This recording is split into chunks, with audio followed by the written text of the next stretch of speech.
At Ego, we always strive to improve our customers' experience by providing features that enhance the quality of service. Therefore, we have launched a new feature that allows recharging the balance using recharge vouchers. Now, let's go through this feature and how to apply it in detail. Before we start, make sure you have downloaded the Ego app on your phone from the App Store or Google Play.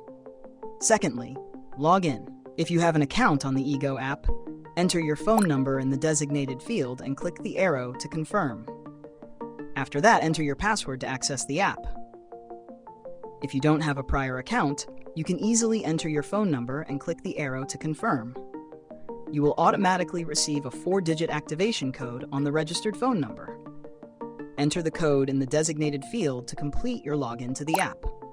Thirdly, click on the menu at the top of the page, then select Help. Fourthly, choose Payments and Balance Recharge. Then click on Recharge My Balance, voucher or recharge card. Fifthly, paste or write the recharge voucher code in the designated field, then click on Confirm after ensuring the entered information is correct. After completing these steps, your balance will be successfully recharged. To view the balance after recharging, go to the side menu and select My Wallet, where the available balance will be displayed. We are always here to serve you. If you have any inquiries, please contact us at the following number or email.